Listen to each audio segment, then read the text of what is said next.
Exam tour channel पर। और आपसे बता दें, आप सब न्यूज देख लिए होंगे, तो अभी देखेंगे कि नियमावली में सबसे बड़ा संशोधन, यानी कि इतना बड़ा संशोधन हो ही नहीं सकता। यदि यह संशोधन करना ही था तो ये नियम आप क्यों लागू किए, ये भी एक प्रश्नवाचक चिन्ह है अभ्यर्थियों के साथ।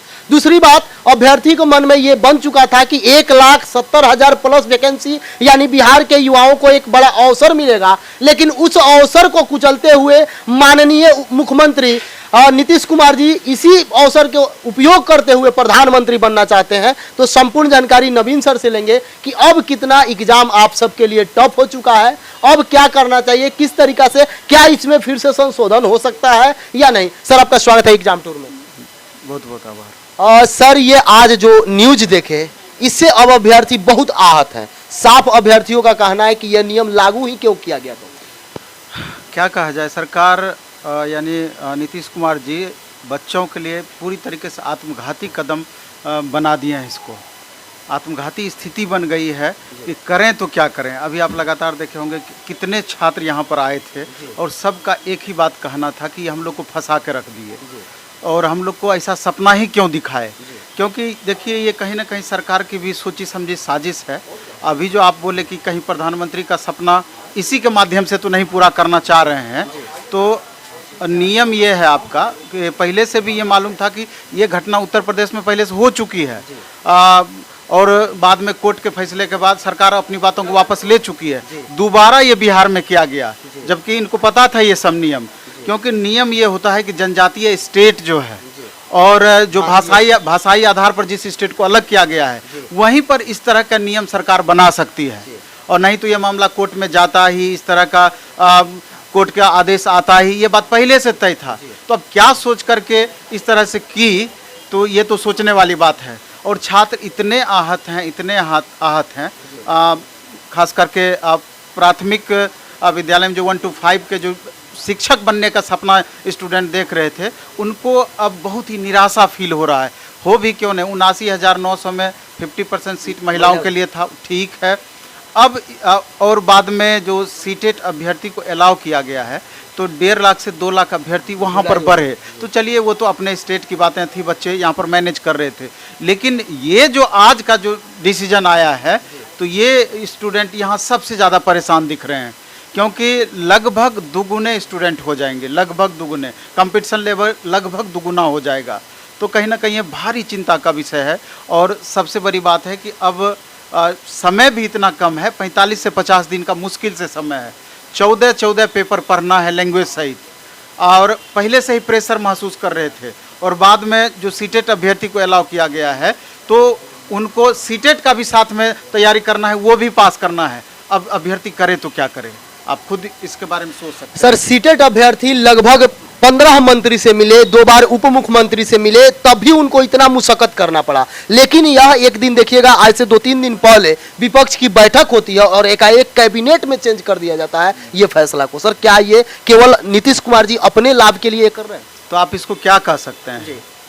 अब नीतीश कुमार जी को प्रधानमंत्री बनना है, तेजस्वी यादव जी को मुख्यमंत्री बनना है, और पिसा रहा है यहाँ के सारे छात्र पिसा रहे हैं। इसमें क्या बोलना है। अभी तो आ रहे थे तो लग रहा था कि छात्र इतने मायूस थे, इतने मायूस थे। 1-2 लड़की तो रो पड़ी कि इतने दिन से सर हम तैयारी कर रहे थे, इतनी घर की आर्थिक स्थिति हमारी अच्छी नहीं है, कैसे कैसे मैनेज करके हम 1 महीना 2 महीना के लिए पटना आए थे, अब हम क्या करें, हमको लगता है क्लास भी नहीं करें, हम लौट करके चले जाएँ। ये स्थिति है। तो कितना आश्वासन देने के बाद कि नहीं आप पढ़ाई कीजिए, 1 सीट से मतलब है, 1 सीट पर रिजल्ट लेना है आपको, तो आप प्रमोट ही कर सकते हैं, उत्साहित ही कर सकते हैं, प्रोत्साहित ही कर सकते हैं।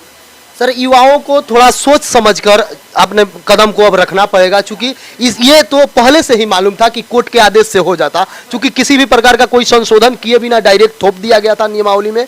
और सर, एक सबसे बड़ा समस्या इसमें यह था, जिस तरीका से सुप्रीम कोर्ट में उस दिन चला PIL, और उसके बाद खारिज कर दिया गया, बोला गया कि आप जाइए बिहार यानी कि पटना उच्च न्यायालय में जाइए, वहां से आपको कुछ लाभ मिलेंगे या सरकार जो कर दे।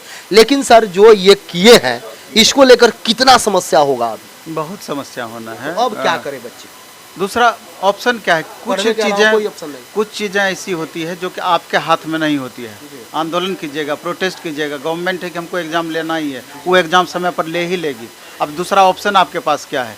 इसलिए छात्रों को हम कहना चाहते हैं कि अब देख लीजिए आगे क्या होता है। आंदोलन की भी तैयारी चल रही है और वो आंदोलन कितना कारगर होगा ये तो समय आपका बताएगा, लेकिन साथ में पढ़ाई आप एकदम मत छोड़ें, पढ़ाई करते रहें।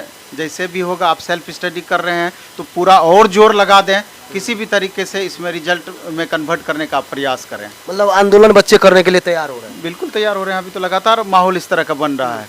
अभी भी छात्र आए तो पूरा एकदम धमकी के मोड में आए, धमकी के मोड में आए। आंदोलन से प्रभाव पड़ेगा सर? वो तो अब आने वाला समय बताएगा। आंदोलन से प्रभाव कैसे नहीं पड़ेगा? अगर आंदोलन में शक्ति होगी, आपस में यूनिटी होगी तो हर कुछ प्रभावित हो सकता है। लेकिन यहाँ पहले से ही गलत था ये चीज़ पहले ही गलत था। जो सपना दिखाया गया था छात्रों को, गलत सपना दिखाया गया था ये। सर कोर्ट करती तो अभ्यर्थी को कोई दिक्कत नहीं था, कोर्ट चूंकि कोर्ट से आदेश होता तो सभी अभ्यर्थी मान लेते, लेकिन यह अभ्यर्थियों को आश्वासन में लिया गया। जब माननीय जब उप मुख्यमंत्री बने तो उन्होंने बोला कि जब मैं पहला कैबिनेट का बैठक होगा तो उसमें 10 लाख युवाओं को नौकरी देंगे और साथ ही साथ यहाँ स्थानीय नीति लागू करेंगे, और दोनों वह मुकर गए अपनी बात से। पूरी तरीके से छात्रों के साथ ये राजनीति हो गया। अब तो आने वाला समय बताएगा छात्र क्या करेंगे, और छात्रों के साथ में जो उनके परिवारजन हैं, जो उनके सहानुभूति रखने वाले हैं, जो वोट बैंक है, वो क्या करेगी, समय आने पे पता चलेगा वो। सर छात्रों को क्या संदेश दीजिएगा?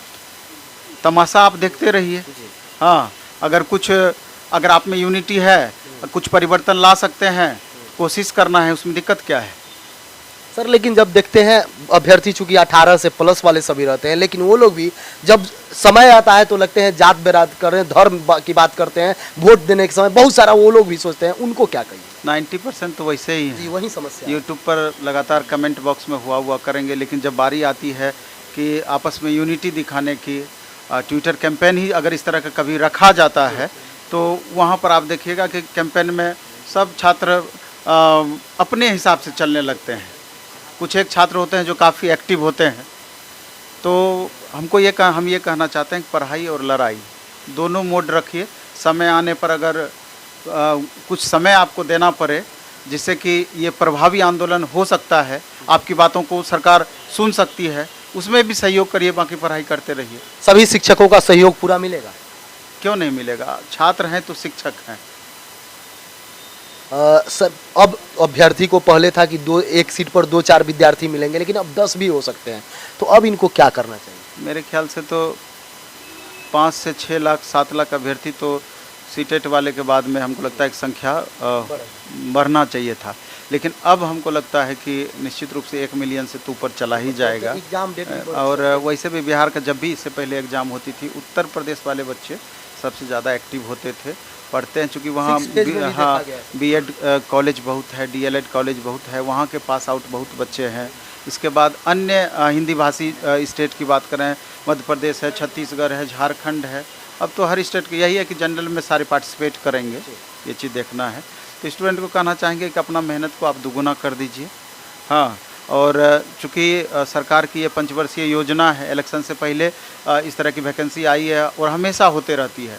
मेरा तो ये कहना है कि गवर्नमेंट को आप कम ही वैकेंसी दीजिए, लेकिन रेगुलर वैकेंसी दीजिए, प्रत्येक साल वैकेंसी दीजिए, कि स्टूडेंट को भी लगे कि चलो इस बार नहीं हो पाया तो नेक्स्ट अटैम्प्ट हम ले पाएँ, उसके बाद ले पाएँ। यहाँ तो है कि अब 3 अटैम्प्ट की बात ही की गई है, इस बार मौका मिलेगा और हमको लगता है कि 3 अटैम्प्ट में उनको 12 साल बीत जाएगा, ये स्थिति होना है।